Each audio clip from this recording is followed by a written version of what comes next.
Wilujeng Sumping di Rebo Nyunda ngamumule kabudayaan Sunda.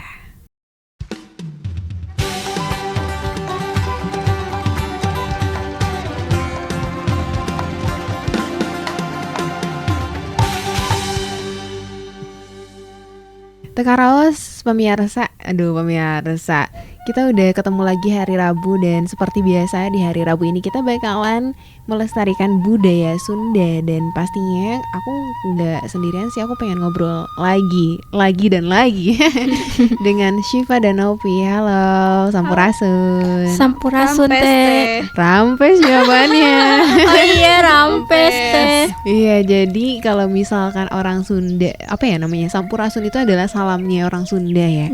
Jadi kalau misalkan kita bilang Sampurasun, jawabannya adalah rampes. Gimana kabarnya kumaha Mang?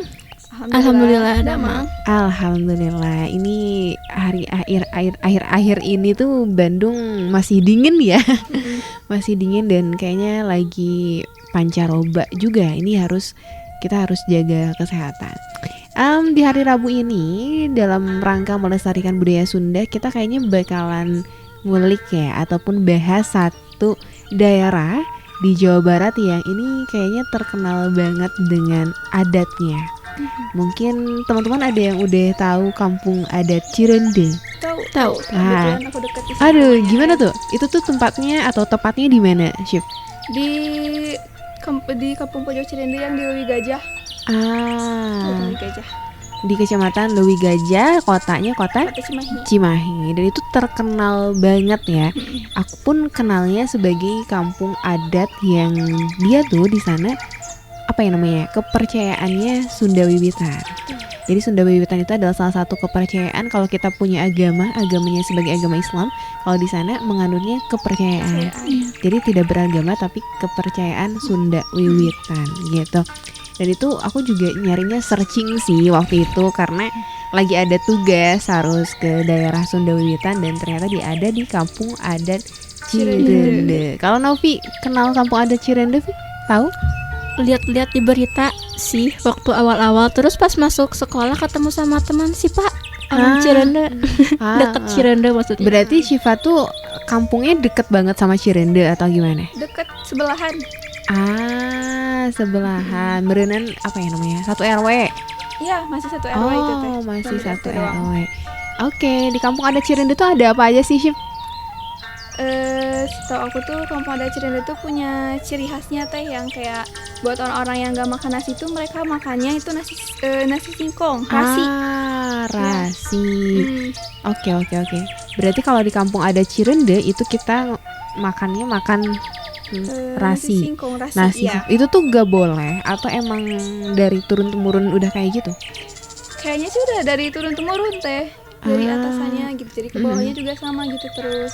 Berarti emang kalau misalkan orang-orang yang tinggal di kampung adat Cirende itu dia gak boleh makan nasi, harusnya makan rasi atau gimana? Atau boleh, masih boleh? Aduh, aku kurang tahu kalau itu ya. Soalnya aku kan keturunan dari Cirende juga. Tapi kayaknya sih dari leluhurnya gitu. Jadi terus ke bawah-bawahnya juga. Kalau untuk larangan, aku kurang tahu sih itu larangan atau enggaknya gitu. Nah, kamu pernah ke kampung adat Cirendenya belum? Pernah lewat doang sih. Iya. Dulu tuh Tete pernah ke sana kan sama anak-anak PMM, anak-anak kampus lain untuk mengenal lebih jauh kepercayaan Sunda Wiwitan tuh kayak gimana. Sebenarnya kepercayaan Sunda Wiwitan ini lebih ke apa ya, secara budaya benar-benar melestarikan budaya Sunda banget kan ya. Tadi apa sih namanya, makan pun gak makan nasi tapi makannya rasi. Udah pernah makan rasi belum? Belum. Berarti pernah ya? Pernah. Karena kesana tuh kayak paket gitu loh. Jadi ketika ke kampung adat Cirende kan ada paket-paket apa ya, lebih ke wisata desa wisata lah ya. Kita masuk ke sana itu ada paketnya itu ya tadi pengenalan kepercayaan Sunda Wiwitan, terus makan juga. Makannya rasi itu bentuknya beneran kayak nasi. Nah kalau nasi kan ada manis-manisnya ya, karena itu kan mengandung karbohidrat. Nah kalau rasi juga karbohidrat, mengandung glukosa kalau nasi.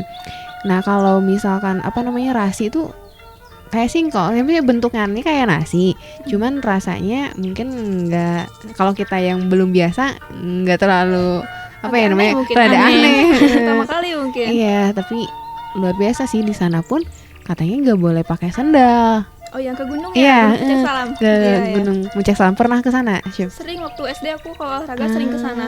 Iya, jadi waktu itu juga diajak jalan-jalannya ke Gunung Puncak Salam itu. Dan itu beneran gak boleh pakai sandal kan? Itu aturan baru sih itu sebenarnya. Kalau waktu aku SD tuh boleh-boleh aja pakai sepatu gitu. Cuma kalau sekarang emang udah nggak boleh. Nah, karena untuk menjaga alam juga kan ya. Makanya. Gitu. Oh, itu pokoknya seru banget sih di Kampung Adat Cirende. Dan mungkin di Kampung Adat Cirende tuh emang kalau kamu tahu gak sih, dia tuh pure agama kepercayaan atau memang ada agama lain juga, misalnya agama Islam di sana atau gimana? Ada agama Islamnya juga, jadi nyatu gitu, ada Islam, ada yang kepercayaan, tergantung diri masing-masing kayaknya. Tapi toleransinya gimana di sana?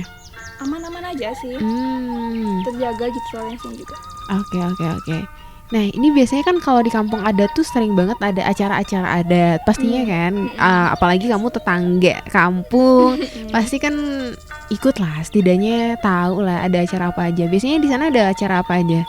Syif? Acara, kalau aku biasanya nyebutnya tuh acara wayang, acara tiap tahunan. Tiap 1 Muharram biasanya. Iya. Nah, sekarang juga tahun ini tuh ada acaranya tuh tanggal 1 Agustus sampai 3 Agustus teh. Acara apa tuh namanya? Yang wayang ini.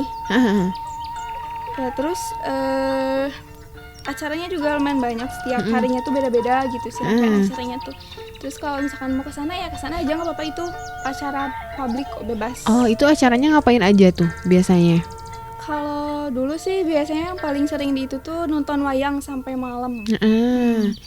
Udah. Itu tuh berarti itu tepatnya di kampung adatnya? Iya, di kampung adatnya. Iya. Berarti itu free juga? Iya. Bebas, siapa aja mau ke sana juga. Menarik. Di Kampung Adat Cirende, salah satu kampung yang ada di Provinsi Jawa Barat yang masih melestarikan budaya Sunda. Jadi kalau misalkan kita beneran ke sana tuh beneran asri banget sih, beneran hijau. Dan ketika ke sana tuh namanya juga orang Sunda ya. Orang Sunda tuh orang paling ramah di Indonesia deh kayaknya.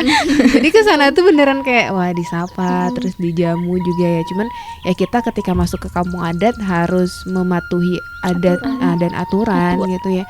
Dengan cara berpakaian sopan juga. Terus ketika di sana gak boleh pakai sandal ya, kita juga harus mengikuti. Dan gak boleh makan nasi, makannya rasi juga harus ikut juga. Itu menarik banget ternyata. Berarti kalau misalkan tetangga nih, kamu kan gak di Cirendenya tapi tetanggaan lah, masih satu RW, itu boleh gak sih misalkan main ke sana atau gimana? Main ke dalam Cirende? Boleh-boleh aja, karena itu gak tertutup gitu, terbuka buat siapa aja, bebas-bebas aja. Kalau mau main juga silakan. Kamu punya teman nggak yang dia tuh kepercayaannya Sunda Wiwitan? Ada, teman SD 1. Kalau Novi punya nggak? Enggak. Apa ada nggak sih yang kamu pelajari banget dari, kan pasti kepercayaan itu kan pasti melekat ya ke dalam dirinya. Ada gak sih yang kamu pelajari dari dia? Pelajari gimana? Pelajari misalkan dia tuh beneran kayak memegang teguh ajaran Sunda banget atau gimana? Ada sih dari yang agamanya, dia tuh kan agamanya kepercayaan. Dan dulu tuh kalau SD tuh biasanya setiap hari Jumat tuh ada acara gitu teh, sholat gitu kan. Iya. Sedangkan dia tuh cuman beda sendiri gitu, beda sama guru yang lain, gak ikut acara yang sekarang, acara yang kita jalani ya, ikutin ya rangkaian agamanya dia gitu. Terus apa ya? Kalau dari segi kesundaannya mungkin dia gimana? Sama aja sih. Sama aja. Terus Teteh tuh pernah ke Cirende juga, ada alat musik, tau gak? Yang apa namanya ya alat musiknya teh? Yang cuma digitu-gitu doang. Kecapi? Bukan. Ada lah pokoknya mah, bentuknya kayak apa ya namanya? Kayak kecil banget dan itu ada suaranya. Itu aku nggak tahu namanya apa. Nggak dipetik juga, kayak gitu-gitu doang sih, apa ya? Agak ditiup. Nah itu juga salah satu ciri khas dari Kampung Adat Cirende waktu itu. Dan waktu ke sana pun banyaknya bapak-bapaknya pakai pangsi, pakai ikat, beneran masih melestarikan budaya Sunda banget.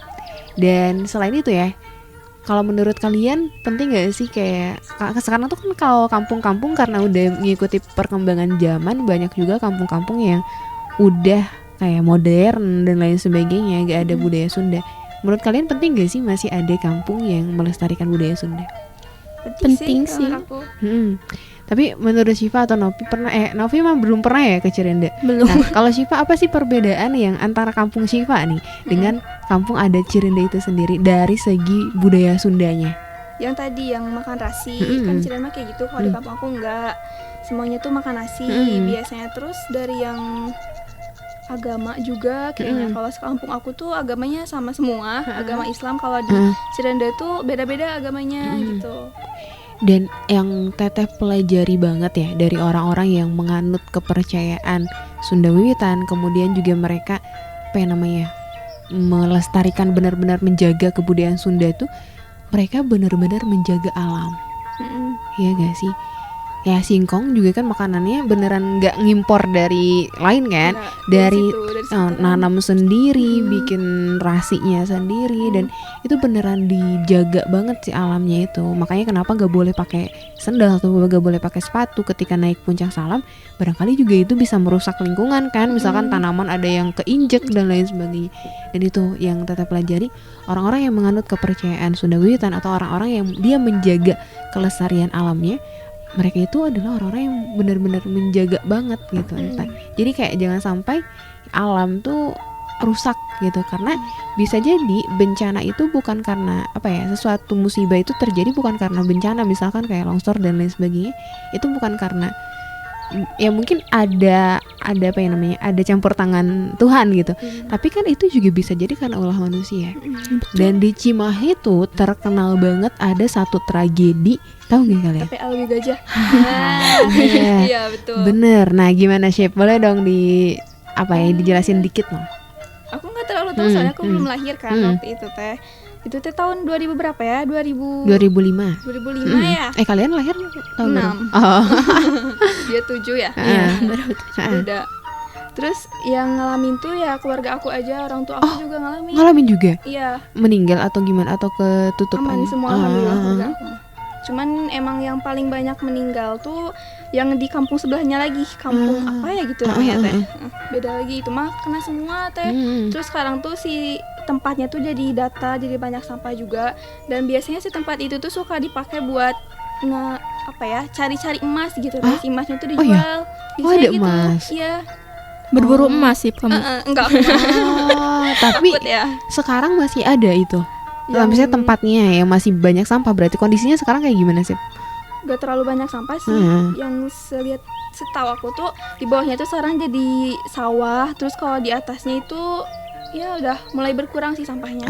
Cuman jadi tempat datar aja, kayak gak keurus gitu. Oh iya, ini beneran terkenal banget sih ya di seantero mungkin Indonesia, karena ledakannya juga sangat luar biasa. Teteh juga belum udah lahir sih, cuman masih kecil gitu ya. Teteh juga baca-baca berita, ternyata sampai menewaskan 150-an orang waktu itu. Dan beneran itu kan longsor. TPA tuh tempat pembuangan akhir gitu ya, tempat pembuangan sampah yang banyak banget. Pada akhirnya si tempatnya itu longsor dan dimulai dari adanya ledakan katanya, hingga pada akhirnya dia karena longsor itu menutupi sampai merusak rumah-rumah warga, sampai satu kampung katanya hilang dan ya tadi meninggal juga orang-orangnya.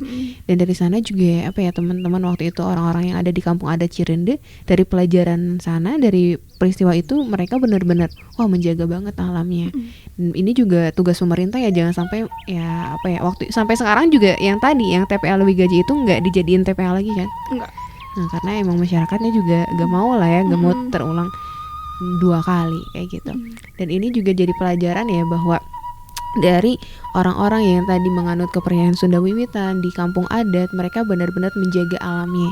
Kita juga ya orang yang mungkin bukan orang yang menganut Sunda Wiwitan, tapi juga setiap manusia harus banget ya menjaga alamnya dan menjaga kebudayaan Sunda itu sendiri. Dan kita juga harus berterima kasih kepada teman-teman kita yang sekarang itu mereka masih memegang kepercayaan ataupun mereka masih memegang kebudayaan Sunda di kampungnya. Karena kalau bukan mereka ya yang melestarikan dan memperkenalkan budaya Sunda, kayaknya kita juga nggak akan kepantik nggak sih? Karena zaman modern kayak gini semuanya bisa tergerus ya. Tapi masih ada orang-orang yang mau melestarikan budaya Sunda, pakai pakaian Sunda, kemudian juga apa yang namanya mungkin nilai-nilai kesundaannya masih dipegang teguh, itu sih sangat luar biasa menurut Teteh. Keren. Iya, dan ya wajib sih main ke sana. Nop, Wajib. main Nop. Main tanggal 1 no. Iya, mau ke sana. Ya besoknya. Bareng. Ini deket banget sih Dekat. dari rumah. Deket. Oh. Cuman paling 10 atau kalau jalan mungkin 10, tapi kalau naik motor beberapa menit doang. Oh, berarti bisa mampir juga ke Syifa nanti. Bisa. Pernah main ke rumah Syifa? No. Sering. Oh. Cuma gak ke Cirendenya aja. Iya. Pokoknya itu harus main sih kalau di Jawa Barat yang Teteh tahu, kampung adat Cirende. Nanti mungkin kita bakalan bahas suku Baduy kali ya. Kayak itu juga menarik loh. Itu kan sama-sama juga apa yang namanya kampung adat Sunda juga kan, kampung Yang adat di Banten itu. Iya, yang di Banten, tapi itu beneran Sunda banget kan. Iya.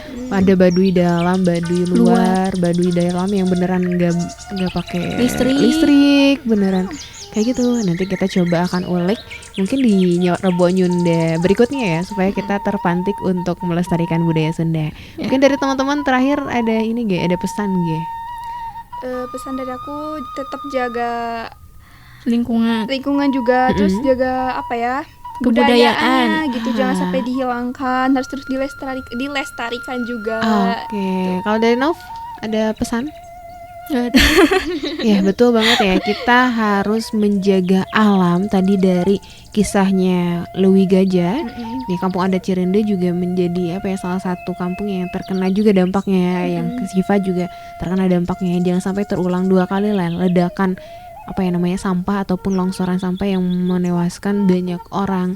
Kemudian dari kampung adat Cirende, orang-orang yang di sana, kita belajar untuk senantiasa menjaga alam, kita belajar untuk senantiasa melestarikan kebudayaan Sunda, menjaga mengikuti terus ajaran-ajaran kesundaan, apalagi orang-orang Sunda itu terkenal dengan orang-orang yang ramah.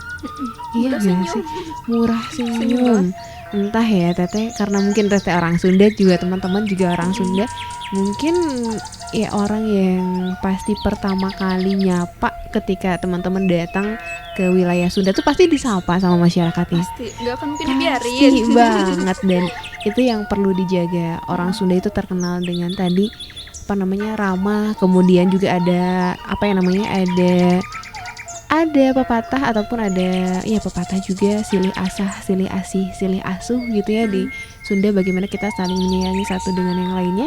Jangan sampai nilai-nilai atau ajaran Sunda itu semakin sini semakin tergerus, tapi harus semakin kita bangga menjadi orang Sunda dengan keramahannya, dengan budi pekerti yang sangat luar biasanya, dengan sopan santunnya.